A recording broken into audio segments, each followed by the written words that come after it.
Hi guys, I'm Ilika Vartik and welcome to a new video tutorial on pianocareeracademy.com. Today we are going to talk about piano technique and I'm going to share with you the main principles of the professional approach used in the Russian piano school and also by great concert pianists from the entire world. Unfortunately, these powerful principles are slowly becoming lost nowadays because of our modern fast food mentality and our constant hurry to learn everything as quick as possible. I must warn you though that in this video you will not find magical formulas that will make your hands lightning fast overnight, or special finger exercises or any other mechanical tricks that could transform you into a virtuoso in only several days or months. So if you're unhappy with your piano skills, if you struggle with clumsiness, tension and hand injuries, with speed walls, wrong notes, lack of coordination and so on, and you think that all these problems have mechanical solutions, that it's only about the action of your muscles, then it's time for a complete change of perspective, and this is the purpose of today's video. You will see the art of piano playing from a different angle. You will discover the bigger picture, where all the elements of the puzzle fit together and finally make sense. You will learn how professional piano playing really works, why great pianists play so brilliantly, and what you have to do in order to see a massive transformation in your own playing. And we will simultaneously debunk some of the most common myths and stereotypes about technique and expression that simply do not work, but unfortunately are too widely spread nowadays and cause a lot of confusion. I also have to mention that most ideas that I will share today are not invented by me.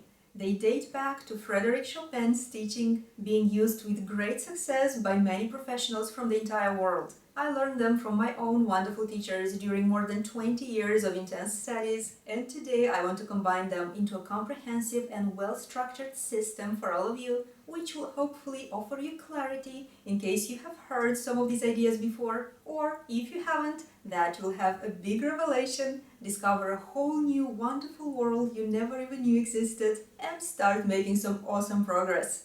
This video is actually inspired from your questions, from all the comments and emails I get on a daily basis from my YouTube subscribers and also from our prospective students at pianocareeracademy.com, who tell me that their main purpose at the moment is to improve their technique, and they ask me if they will find useful tutorials on this topic on our site.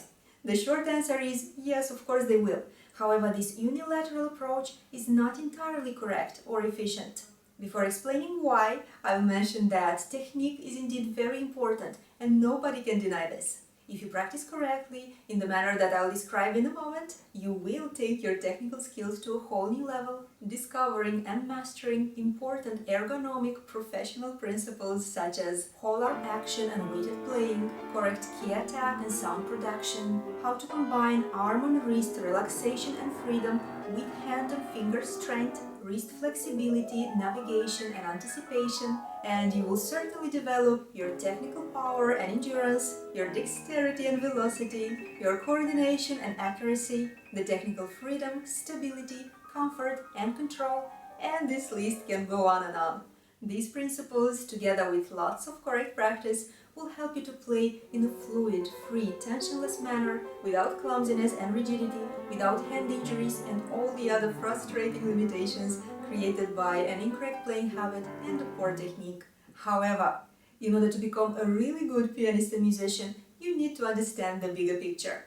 The complex art of piano playing, or violin playing, or oboe playing, and so on, is based on several pillars, and all of them are equally important.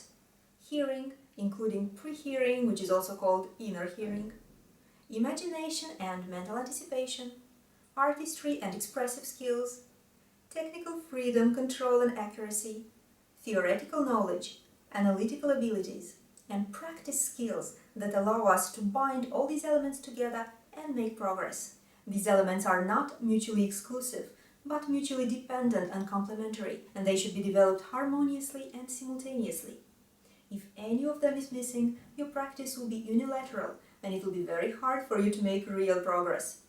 As a member of Piano Career Academy, you will be able to learn all of them in a very detailed manner. So, as a student of music, you have to learn to see and understand the whole, not just the separate parts, which is a dangerous and very limiting trap that many aspiring pianists fall into nowadays. Let me give you an example of such an incorrect emphasis of one part while neglecting all the others. A student learns the notes and fingering of a piece, thinking that this way the piece has been mastered. Then he finds he cannot bring the piece up to tempo, and as a result he concludes that his technique is to blame. So he now goes online seeking a magical cure that would enable his fingers to move fast enough to meet the metronome marking. Does this scenario seem familiar to you? Can you see anything wrong with this picture? Pressing the right notes with the right fingers is the equivalent of learning how to type or coloring by numbers, and at this point the student is not playing music. This happens because of lack of knowledge, because the student simply doesn't know that there is more to music than the notes. Speed walls do not happen because of poor technique only. These and other problems happen because you're practicing in a blind manner, without even being aware of all those other pillars I mentioned a little earlier. They also happen because of a poor understanding of the piece, because your mind and hearing are not in charge, because you don't have clear expressive tasks in front of you, and also because you don't practice correctly. So learning the notes of a piece and playing them in a certain tempo is only one little step in a much longer journey. Yes, this journey is not easy nor fast. It does require lots of work and dedication, but it is also extremely rewarding and fulfilling and worth all the time and effort. So, a good technique is only one of the pillars of piano playing, and by trying to improve it separately, in an isolated manner, you will never become a good pianist. In the end, what is technique? It's the way we use our body for playing music. It's the sum of the movements we make for this purpose.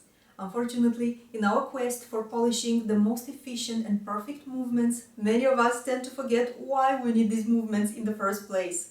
So let's think about why you're playing piano. Is it because you want to have the fastest fingers in the West? Is it because you consider piano playing a competitive sport? Or maybe it's because you want to be able to play beautiful music. Have you ever wondered why some pieces are so beautiful? Is it because they're fast or because they contain lots of impressive passages, octaves or chords? Of course not. They are beautiful because they send a message, they tell a story, they express an idea. Or, to use professional terms, it's because of their artistic concept, emotional images, characters and dramaturgy. Pieces are beautiful because they make us think and feel, because they touch our spirit, because they transform and enrich our lives. And of course, they might also comprise impressive passages or octaves. There's nothing wrong with that. However, if a piece has many fast passages and no meaning, then it has no value, as history has proven time and again. In piano playing, we need to know the answer to three very important questions: why, what, and how. For example, why do we play piano? Why do we play this particular piece? What is this piece about? What do we need to express while playing it? And then, how do we express it? How exactly do we conquer this passage? And so on. The great Russian piano professor Heinrich Negaus used to say, the clearer what is to be done, the clearer too how it must be done. For any professional, why and what always come first, and how results from these two. Playing music can also be compared to speaking. Yes, we cannot tell a story if we don't know how to speak. In other words, if we have a poor technique. However, if there is no story, or we cannot express it properly, then why would we speak in the first place? Another example. Why do we speak? To send a message, to communicate. What do we communicate? Different ideas, according to the situation. How do we say it?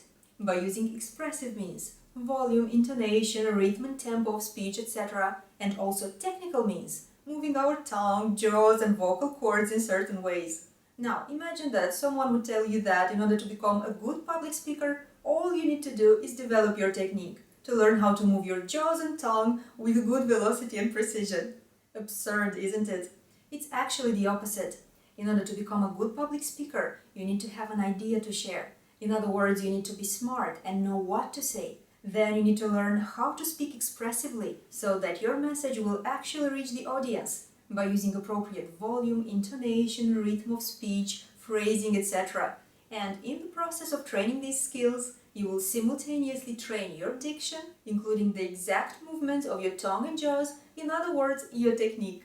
A good public speaker isn't a fast speaker having a virtuoso tongue velocity. A good public speaker is clear, knows when to emphasize a word or an idea, knows when to pause for effect, changes his tempo and dynamics in order to get the audience's attention, and at all times he has a perfectly clear understanding of the message he is trying to convey. His mind is in charge, not his tongue. Similarly, as good pianists, we need to learn how to do it all. Express the message or concept or story of the piece in a convincing manner, and also, of course, with technical freedom and accuracy. Yes, correct ergonomic technique is very important. Yes, technique is one of the mega skills that allow us to share the message of the piece in a beautiful manner, with confidence, without tension, blockages and clumsiness. But good technique has only one purpose: to give us the freedom to convey the message of the piece. And of course, this freedom cannot be achieved if your movements are tensed and incorrect, if you play by using the old-school finger-only approach, if you don't know how to use arm weight or wrist navigation. So you do need to learn all these things under the guidance of a good teacher. However, truly brilliant piano skills can only be developed by connecting the physical movements we make while playing, which we call technique, with the musical ideas we want to express. This approach, which we can also call mind over matter, or mental anticipation, or mind and hearing guide our fingers, empowers us to overcome many barriers we thought unbreakable at first. Let me give you an example. You're learning a very difficult passage from an etude by Chopin or Liszt. You're focused on the technical aspects of your playing, all your movements are entirely correct, your arm and wrist are relaxed and lead the way, your fingers are strong, precise and obedient. The lack of forearm tension allows you to play relatively fast, but still you cannot play this passage quick enough or brilliantly enough. No matter what you do, you seem to be stuck behind what you think is a speed barrier, and therefore a technical limitation. And then you listen to a recording of this piece by a great pianist, and this helps you to imagine, to hear with your inner hearing how this passage should sound ideally.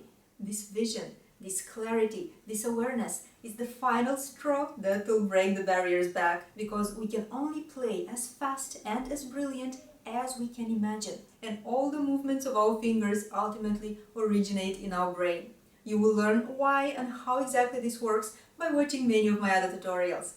Therefore, in the Russian piano school, we regard the physical part of playing as a means to an end. Technique always results from a clear understanding of the piece and its expressive tasks. We develop our technique in a super efficient, meaningful, enjoyable and practical manner while bringing out the expressive tasks encoded in the piece. We do this by adapting our technical movements to our exact phrasing, voicing, dynamic, articulation tasks, and to the exact structure or layout of the technical patterns we come across, choosing the most appropriate gestures for achieving each one of these goals. I know that this might sound a bit too complex and frustrating at the moment, but trust me, it is actually much easier than it seems. With this holistic approach, your technique will be developed naturally, simultaneously with all the other pillars of piano playing, and not as a separate entity, and as a result of lots of correct practice. The truth is that no matter how well you understand this concept, real progress happens only when you practice consistently, mindfully and correctly. Before you ask, yes, muscle memory is very important, but it should be developed with awareness and not in a mechanical manner. This means that your mind should be in charge, that you should concentrate when you play, that you should imagine the result and monitor your progress by using your hearing. Mechanical practice, when you play like a robot, disconnecting the movements of your fingers from the commands of your mind, leads to an ugly sound, expressionless playing and many other incorrect habits. And of course, let's not forget that muscle memory and muscle reflexes are ultimately functions of our brain as well, and they cannot exist separately from the guidance of our mind. My piano professor used to say, after a productive practice session, your mind should be exhausted, not your arms and fingers. I will also answer another important question you might ask me at this point. If technique is not the most important thing in piano playing, why do we need to practice scales? First of all, scale practice is not absolutely mandatory for becoming a good pianist. Scales and arpeggios are just very efficient accelerators of our progress. By practicing scales, we master a wide range of technical and fingering patterns that we can apply to various pieces later on. We also improve all our technical skills: correct whole arm key attack, arm and wrist relaxation, finger strength and obedience, dexterity, velocity, power, freedom, control, accuracy, evenness, coordination, and so on and so forth. And if we play them mindfully and correctly, we also develop our hearing, imagination, expressive skills, and theoretical knowledge, just like we do when playing pieces. All these things are covered in lots of detail in my progressive scale course.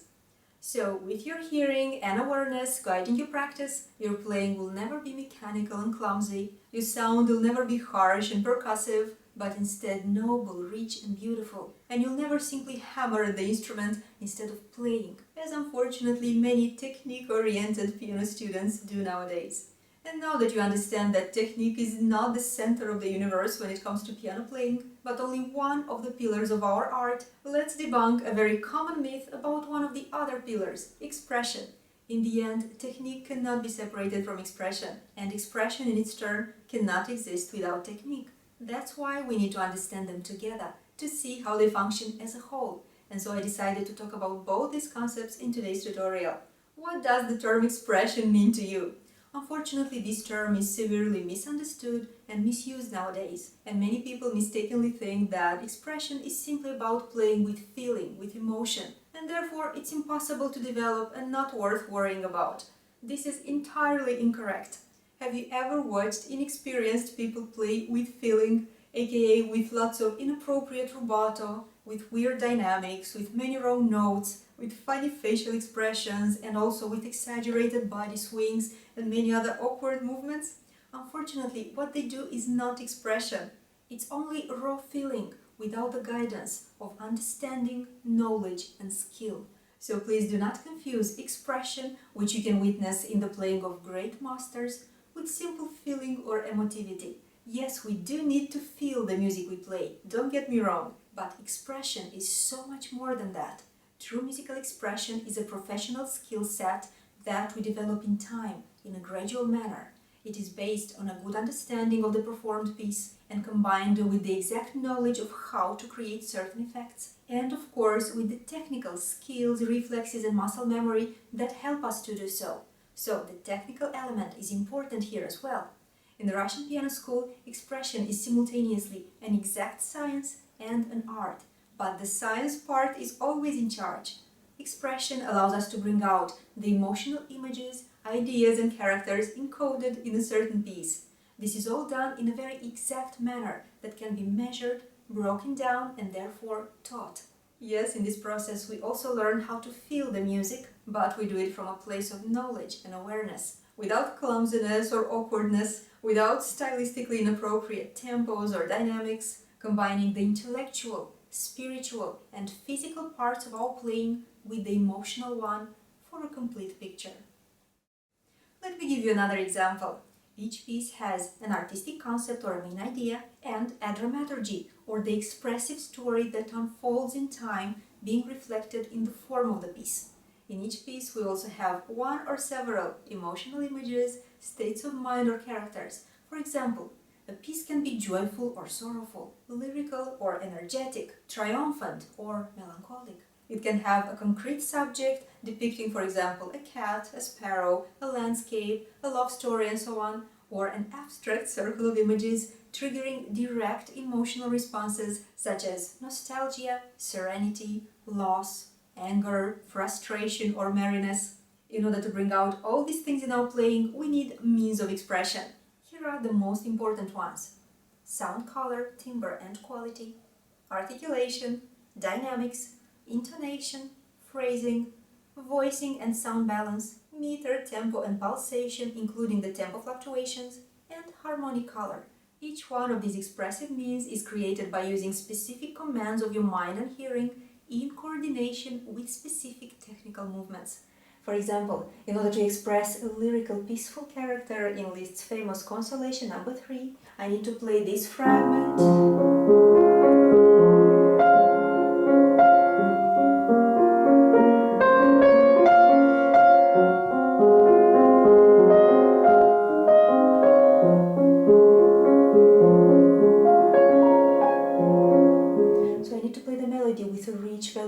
tone, legato, with singing intonation and horizontal phrasing, mezzo forte approximately, with a little crescendo towards the culminating note, then a little diminuendo as the phrase ends.